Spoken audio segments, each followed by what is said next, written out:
So this is one of the inner Earth groups, which actually look like people from Africa. So that was one of the things I had real trouble with other insiders. Remember I told you this, Corey, that nobody wanted to say that there were black-looking people anywhere but on Earth.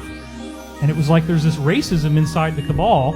They don't want black people to know that they have extraterrestrial ancestry. Right, and you were being told that black people didn't serve.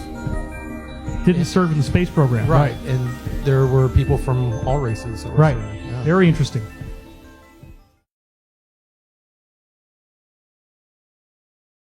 Am I crazy, or am I seeing this too? This looks like fingers, right? That's exactly what I think it looks like. A hand or fingers with fingernails. Be prepared to be amazed. Let's just zoom. Shrinkflation is when companies make their products smaller but keep it at the same price, and it exposes just how hard customers are getting robbed. Because while a can of tomatoes used to have 650 milliliters, today it might have 600 milliliters. Companies have an incentive to do this because if they can make more profit and customers won't even know this, why wouldn't they? But it gets even worse because sometimes they change what's in the product, which is a different form of shrinkflation. For example, the original can used to have tomato puree as their primary ingredient, but now their primary ingredient is water. And if they can charge the same amount of money for something that has less of the more expensive thing, then why would they not do that? The only issue is when enough customers get together and get mad about it, and then there's nothing companies can do. Like, one of the most angering one for consumers is that this packet of gum is supposed to have 10 slots for gum, but they replaced one of them with a thumb grip. And as long as customers don't notice, they're able to reduce their cost of making this entire packet of gum by 10% because they don't have to include one of the 10 gums. And once you start to notice it, you'll see it everywhere, even on stuff like breath strips where you literally are getting basically half of what you used to, even though it's the same price. So follow to be aware of stuff like this, or you might never see me again. There was only one rule to entering Earth. Forget who you are. Earth isn't just a planet. It's the greatest experiment in the universe. Consciousness came here knowing it would forget everything, to see if, even in total darkness, the light could be remembered. You chose your body, your family, your role. You entered as a baby and were taught fear and separation. Most forgot completely. God is inside you became, you are separate. But something shifted. Earth entered a new frequency.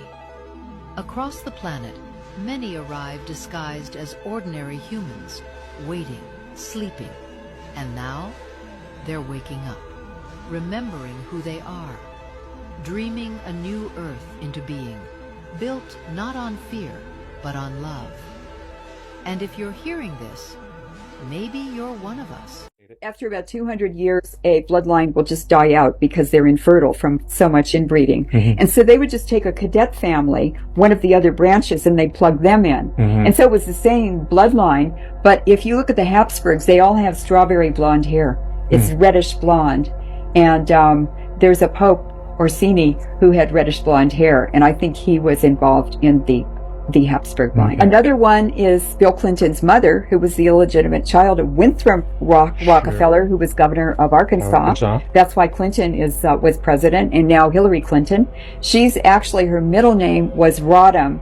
What I looked it up, and it was shortened from Brodowski, and she's from a Jewish family in Brodowski, Poland. They keep rebreeding the ancient stock. Mm-hmm.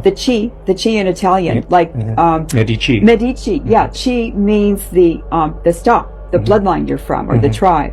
It means DNA is what it means, and it's always through the female. It's not through the male. It's through the female. A lot of people don't understand. Did you know how to get rid of fear? How do you get rid of fear? Accept it. Accept this. I'm gonna say this. If you're scared, accept the worst possibility that can happen. Accept it in your mind. Like, a lot of people run from them thoughts. But if you sit down and accept the worst situation that can happen in your mind, it ain't gonna happen. It ain't gonna be as bad. Because your mind gonna feel like it lived it already. And it has. But isn't that like manifesting? Yeah, no, it lived it already. It put it in the past. You accepted it. You accepted the moment for what it is. You didn't run from it. Right? If tears come, let them fall. Right? The pain you have to walk into and accept it for what it is. And then it transforms. Right? But if you keep running from it, it'll never have a chance to transform. right? You embrace the pain. I don't know. It seems hard. What do you mean it seems hard? Yes, life is hard. I told you take the hard road. Why would you take the short road when it's going to just send you back the hard way anyway? Products that got discontinued for solving the problem. 1. The Forever Flashlight. In 2002, Applied Innovative Technologies introduced a flashlight that needed no batteries. You shook it to generate power using electromagnetic induction. No replacements, no waste. After early success, the company faced sudden supply and manufacturing problems. The patent was sold. The product vanished. The idea worked. The business model didn't. 2. The Indestructible Charging Cable. In 2004, Fuse Chicken created a steel-armored phone cable built to survive extreme bending and stress. It came with a lifetime warranty. Most cables fail at the connector. This one didn't. Retailers slowly stopped stocking it. The cable industry relies on frequent replacements. A cable that never breaks threatens that cycle. 3. Lifetime mufflers. In the 1950s, some auto shops sold mufflers with lifetime guarantees. They were made of heavy stainless steel and superior welds. Customers bought one and never came back.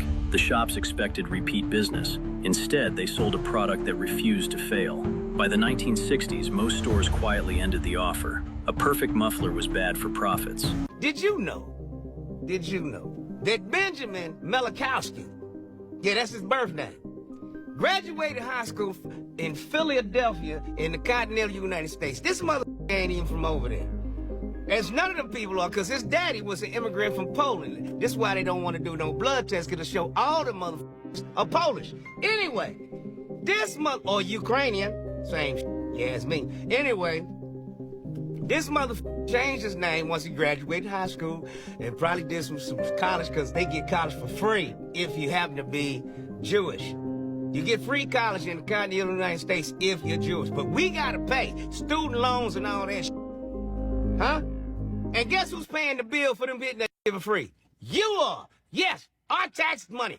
Because sons of... Anyway, he changed his name to Netanyahu. Benjamin Netanyahu. Now, his daddy's brother had a son, and he was a Malachowski, too. Now, this motherfucker changed his name. He is now the president of Argentina. Come with me now. It gets deeper.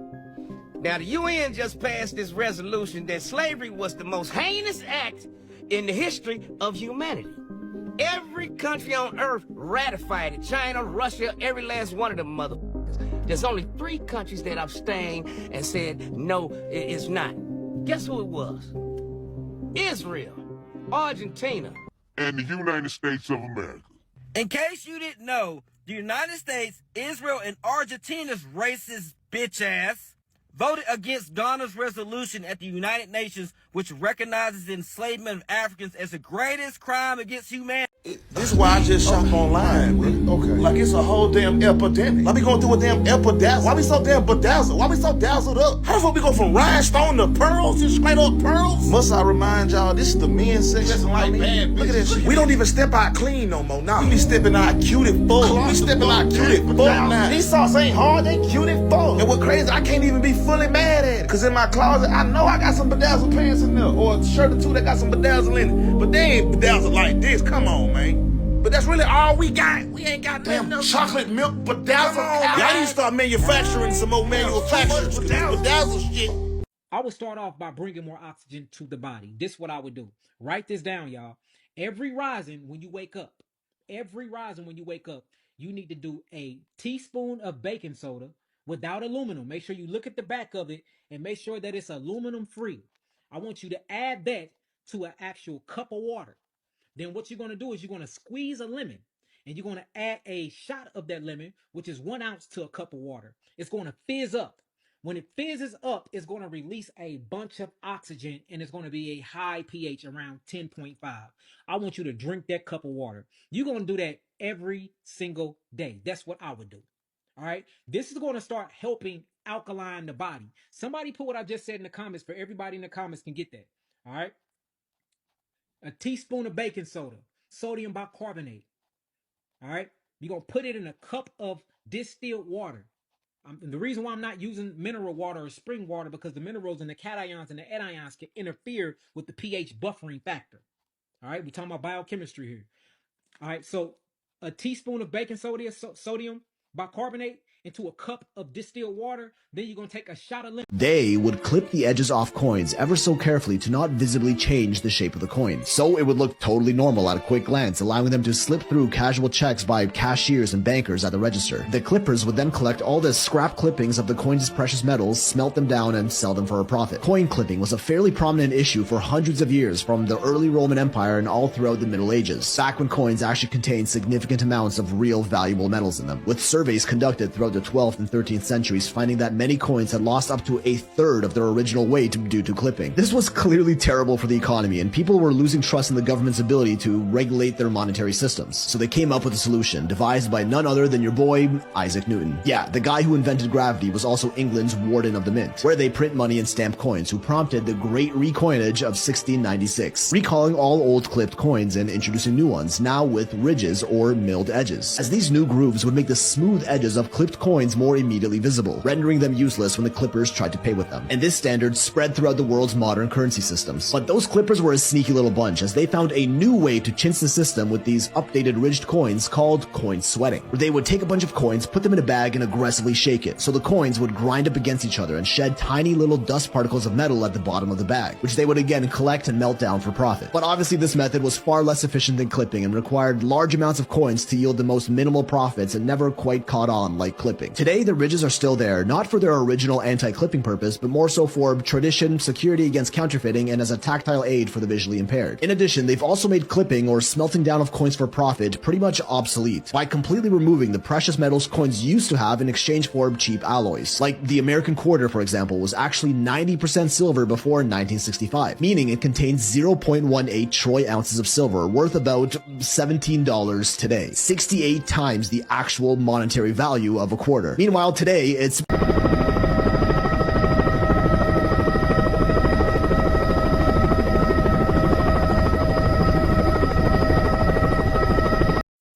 now they got the motherfucking robot dog in the motherfucking hood patrolling the apartment.